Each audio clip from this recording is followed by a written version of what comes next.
manera de pelear, con arco y flecha, desnudos, y si acaso andan vestidos, se desnudan para tal efecto.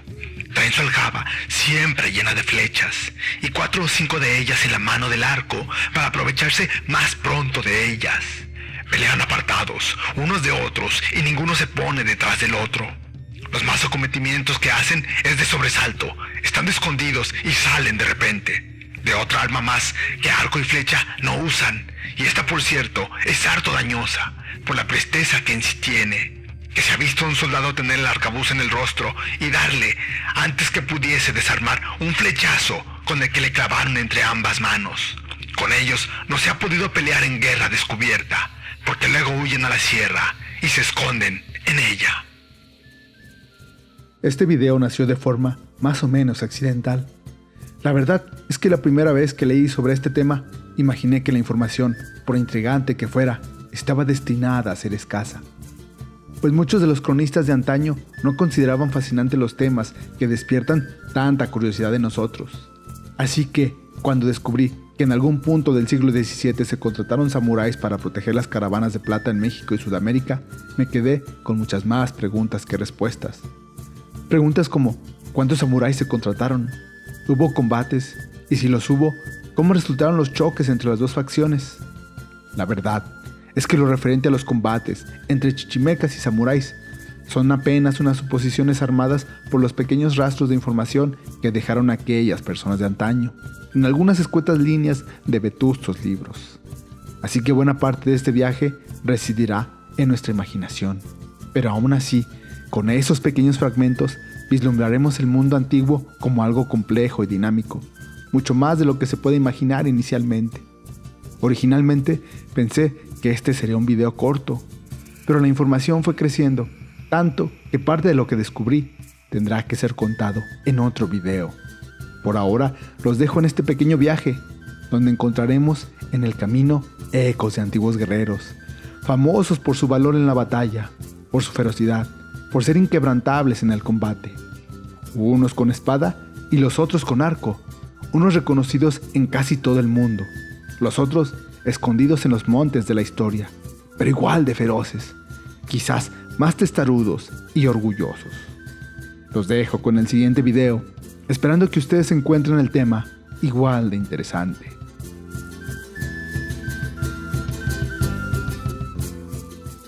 En más de una ocasión, hemos imaginado el choque entre grandes guerreros de la historia. ¿Qué hubiera pasado si un guerrero espartano se hubiera enfrentado a un caballero medieval? ¿O si un guerrero maorí hubiese enfrentado a un legionario romano? Tiempo y distancia se interpusieron entre muchas de las élites guerreras de la historia, dejándonos tan solo suposiciones y discusiones sobre cuáles guerreros saldrían victoriosos en las batallas imaginarias. Pero de todas las posibles combinaciones de guerreros combatiendo, quizás nunca habríamos imaginado a guerreros chichimecas luchando contra guerreros samuráis.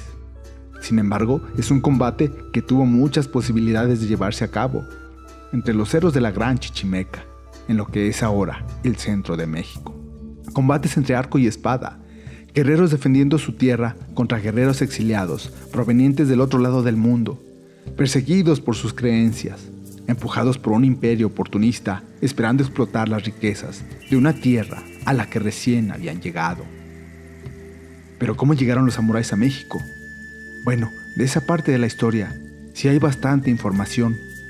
Todo comenzó con la expedición dirigida por Tanaka Shosuke, un funcionario japonés que buscaba fortalecer las relaciones entre el imperio japonés y el imperio español, ayudado por Hasekura Tsunenaga, descendiente del emperador Kanmu, un samurái convertido al cristianismo. Ambos funcionarios viajaron con un séquito de japoneses apoyados por el Papa Paulo V, con el fin de mejorar el trato comercial entre las dos naciones. Les recomiendo ver el documental El viaje del samurái, la embajada de Keicho, que se adentra en el tema desde el punto de vista español. En el momento que llega la expedición japonesa a México, el conflicto con los chichimecas ya contaba con larga historia, cerca de 80 años, 2 guerras a cuestas, la guerra chichimeca y la guerra del Mixtón, ambos conflictos bastante encarnizados, en la que los chichimecas atacaron implacablemente a los españoles, quienes en su desesperación acudieron a otras tribus chichimecas, entre ellas los cascanes, no solo para enfrentarlos, sino tener una capacidad mínima de respuesta. Pues tan efectiva era la forma de guerrear de los chichimecas que los españoles simplemente no tenían forma de enfrentarlos. En términos modernos, a este tipo de conflicto se le conoce como guerra asimétrica, o quizás más conocida por su nombre común, guerra de guerrillas. El conflicto tuvo su punto álgido entre los años de 1540 y 1550, pero no logró resolverse por completo hasta mucho tiempo después, y estuvo ubicado entre los estados de Zacatecas, Guanajuato, Aguascalientes, Jalisco y San Luis Potosí. Este conflicto nació, claro, por el cambio de poder tras la invasión de los europeos y la turbulenta dinámica entre las naciones originarias y las invasoras. Pero lo que hizo que la situación se tornara en un conflicto en toda regla fue que en 1546 surgieron noticias de grandes depósitos de plata que se encontraban cerca del Cerro de la Bufa en Zacatecas. El descubridor, Juan de Tolosa, encontró los depósitos al pie del cerro, después de que un grupo de naturales del lugar le dieran un par de piezas de oro. El 8 de septiembre del mismo año se fundó la ciudad de Zacatecas. Atraídos por la posible riqueza metalúrgica, miles de personas migraron al sureste de México y entraron al corazón de la Gran Chichimeca.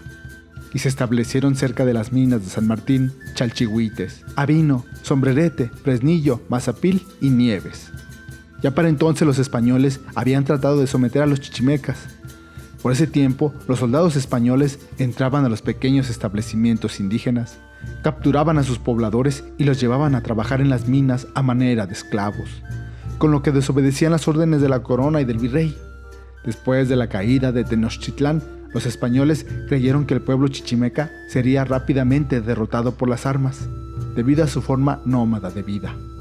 Sin embargo, se toparon con uno de los conflictos más catastróficos que habrían tenido con los nativos.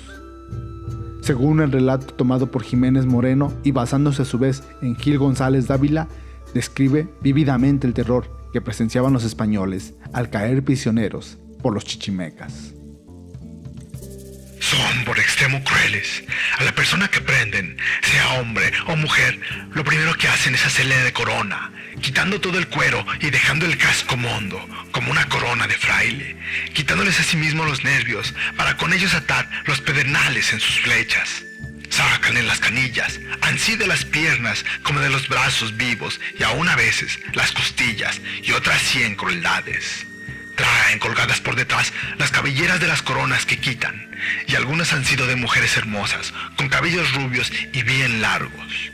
Y asimismo traen los huesos de las canillas para mostrarlos como insignias de trofeos. Y aún no perdonan a los cuerpos muertos, colgándolos y metiéndoles flechas por los ojos, orejas, lengua, sin perdonar las partes vergonzosas.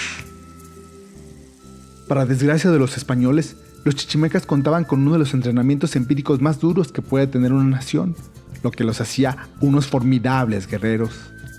Este entrenamiento no fue otro que su forma de vida, pues vivían en una región considerada inhóspita y en un constante conflicto con diferentes naciones, lo que les volvió bastante duros y preparados para la guerra en territorio desértico. Gracias a estas características, los españoles les consideraban sobrehumanos, seres sobrenaturales. Eran guerreros que conocían a la perfección el gran territorio que habitaban, lo que hacía imposible enfrentarlos y diezmarlos efectivamente. Es así que los colonos se vieron envueltos en una sangrienta contienda que desgastó la idea de poder explotar los recursos minerales descubiertos. Ha quedado este nombre de chichimecas el día de hoy ya tan arraigado que todos aquellos que viven como salvajes y se sustentan de cazas y monterías y hacen crueles asaltos y matanzas en las gentes de paz, y aquellos que andan alzados con arcos y flechas como alarves son tenidos y llamados chichimecas, especialmente en los tiempos de agora, son los más crueles y espantosos que jamás lo fueron, porque en otros tiempos, a menos de 40 años, no mataban sino cazas y animalías fieras y silvestres. Y ahora matan hombres, saltean caminos y hacen grandes estragos e inauditas crueldades en los españoles y en sus haciendas y estancias, que no se pueden averiguar con ellos. por manera que el nombre de Chichimeca, que solía ser la cosa más noble que entre los naturales había, ha venido a ser y parar que los que llaman el día de hoy chichimecas se han de entender por hombres salteadores y robadores de caminos. Todos aquellos que son indomésticos, que habitan las tierras remotas de la Florida y la demás tierra que está por ganar y por conquistar, todos tienen este nombre de chichimecas, y esto se entiende en la lengua mexica culúa de la Nueva España. Casi al mismo tiempo, en 1550 a 1559, se construyó el convento de Yuriria. Se dice que entre sus muchas funciones se consideraba resguardar parte de los bienes explotados, razón por la cual este último parece más una fortaleza que un convento, dado que se encontraba en la Gran Chichimeca misma. Así que, tras más de 80 años de conflicto entre los chichimecas y españoles, llegan los primeros japoneses a México, con la delegación Keicho. Según Charles Mann en su libro Una nueva historia de las Américas antes de Colón, los migrantes asiáticos, conocidos colectivamente como chinos, se fueron extendiendo lentamente a lo largo del Camino de la Plata de Acapulco a la Ciudad de México, Puebla y Veracruz. En realidad, eran ellos quienes patrullaban ese camino, posiblemente samuráis japoneses en particular, japoneses esgrimiendo sus katanas. Habían ayudado a reprimir las rebeliones de chinos en Manila en 1603 y 1609. Cuando el Japón cierra sus fronteras a los extranjeros en la década de 1630, todos los japoneses que se encontraban fuera quedaron librados a su suerte donde estaban. Decenas, quizás centenas de ellos emigraron a México. Inicialmente el virrey había prohibido portar armas a mestizos, mulatos, negros, zambaigos y chinos. Pero los españoles hicieron una excepción con los samuráis, permitiéndoles esgrimir sus katanas y tantos para proteger los cargamentos de plata contra los esclavos convertidos en salteadores que abundaban en las sierras. Los resultados fueron tan alentadores que las autoridades cambiaron de actitud y pasaron a reclutar personas de ascendencia mixta para las milicias. Así que ahí lo tenemos, samuráis cuidando el camino de la plata. Existe un recuento de la llegada de algunos samuráis por parte del historiador Chimalpajín Cuauhtlehuanitzin, un noble azteca nacido en Amecameca, antigua provincia de Chalco, en 1579, cuyo nombre español era Domingo Francisco de San Antón Muñón. Él nos explica que Tanaka, un comerciante, fue considerado y tratado como un embajador para los intercambios comerciales entre el Japón y España. Diario de Chimalpajín.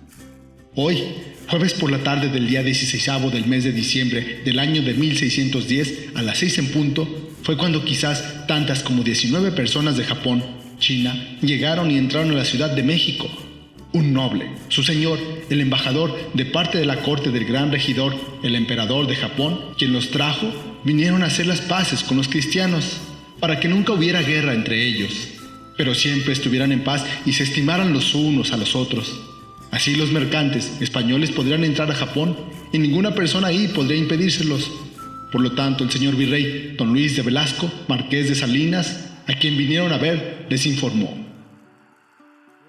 También dice que se les permitió caminar, andar con sus espadas, algo que no se permitía usualmente a los comerciantes, y portaban el atuendo japonés formal. Todos ellos venían, como ya se visten, con una especie de chaleco largo y un ceñidor en la cintura, donde traían su katana de acero, que es como una espada, y con una mantilla. Las sandalias que calzaban eran de cuero finamente curtido, que se llama gamuza, y eran como guantes de los pies. No se mostraban tímidos, no eran personas apacibles o humildes, sino que tenían aspecto de águilas. Es notable mencionar que don Fernando de Alba Ixtlilxóchitl, el historiador mestizo texcocano, contemporáneo de Chimalpajín, comparó las túnicas largas de los antiguos toltecas con los ropones de los japoneses. Fueron estos toltecas grandes artífices, edificaron grandes, insignes ciudades, andaban vestidos de unas túnicas largas a manera de ropones que usan los japoneses. Varios de los japoneses, al menos 3, de acuerdo a Chimalpajín, decidieron ser bautizados en la Nueva España, comenzando con la cabeza de la delegación que tomó el nombre cristiano de Don Alonso. Fueron bautizados en verdadero esplendor. Fue hecho ante la presencia de todos los diferentes eclesiásticos que moraban en México. Según lo que hemos visto, debieron existir enfrentamientos entre los nativos de México y samuráis japoneses, en algún punto de la historia, y fue muy probable que fueran chichimecas quienes se enfrentaron a ellos, aunque casi un siglo había pasado desde los conflictos iniciales y seguramente los pueblos nativos ya se encontraban disminuidos. Quizás estemos inclinados a pensar que los chichimecas no tendrían oportunidad ante los ya bien conocidos samuráis, y las razones son muchas.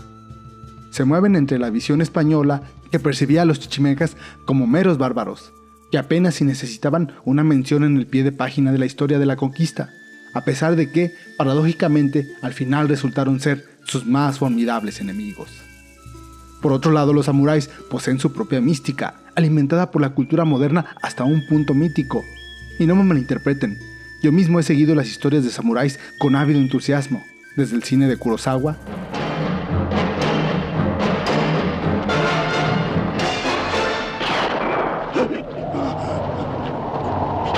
hasta material más reciente, y por mucho tiempo, como muchas personas, percibía la katana como ese instrumento cuasi divino, capaz de cortar a Dios mismo.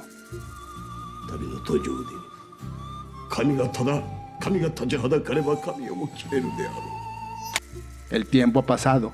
Muchos historiadores y expertos en armas, incluidos japoneses mismos, ahora dudan de ese mito por tanto tiempo alimentado, y de la misma forma la visión de los chichimecas ha cambiado, evolucionado, al menos el concepto que se tiene de ellos. Han dejado de ser el pueblo de bárbaros y brutales humanos, incivilizados, para convertirse en una miríada de pueblos que no tenían en común ni lenguaje ni costumbres, y que abarcaban una gran área en el centro de lo que ahora es México, y que fueron el origen de algunas de las más grandes naciones, entre ellos los mexicas, poseyendo entre dichos pueblos una aura de misterio y reverencia poco entendida, además de ser temidos y evitados por su naturaleza belicosa, dejando como legado esa palabra extraña y misteriosa, chichimecas, que tiene tantos significados y que para los pueblos antiguos apuntaba a un origen divino del que hablaremos en otro video.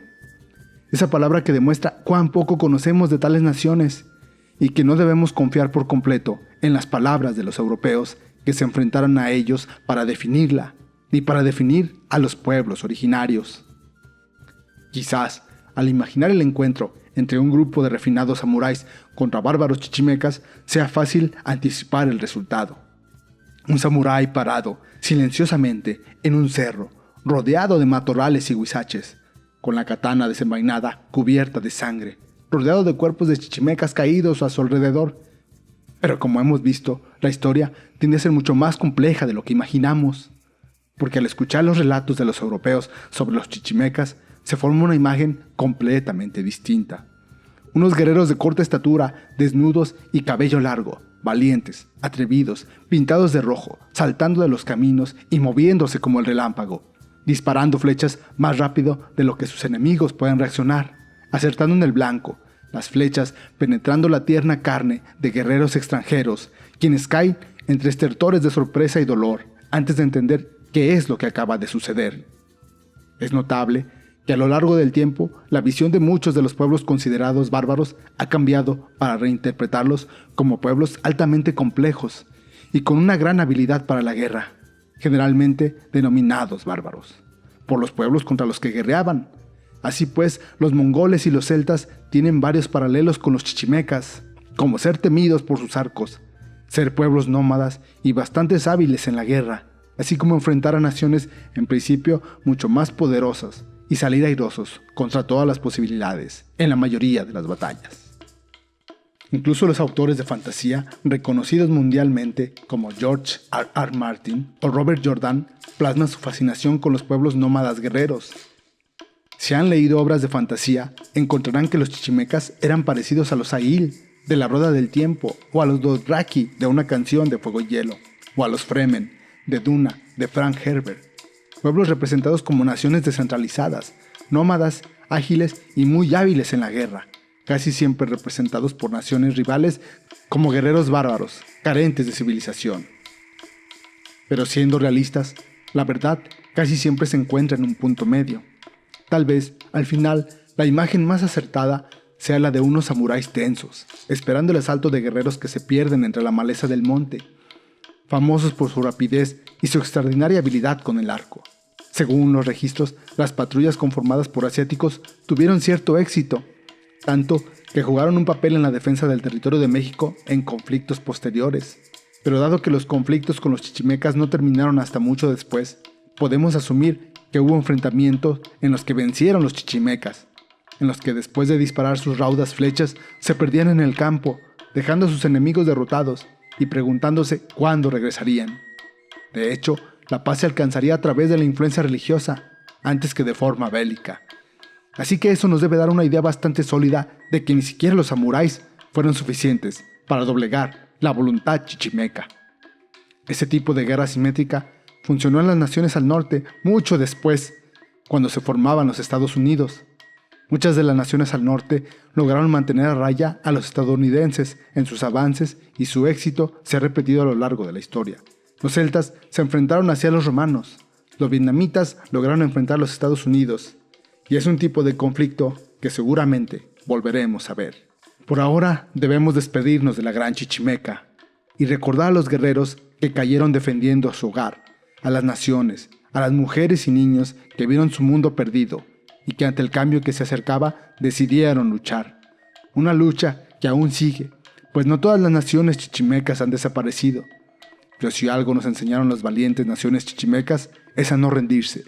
No importa qué tan malas parezcan las probabilidades de vencer al enemigo, la única batalla perdida es la que no se ha peleado. Si debemos morir, que no sea como cerdos, cazados y confinados en un sitio de ignominia, mientras a nuestro derredor ladran los perros hambrientos y rabiosos, haciendo mofa de nuestro destino maldito. Si debemos morir, que muramos con nobleza, de modo que nuestra preciosa sangre no se derrame en vano. Entonces hasta los monstruos que desafiamos se verán forzados a honrarnos, aunque estemos muertos. Oh, mis semejantes, debemos enfrentar a nuestro enemigo común. Aunque superados en número, mostrémonos valientes, y contra sus 1000 golpes, demos un golpe mortal. ¿Y qué si ante nosotros está abierta la tumba?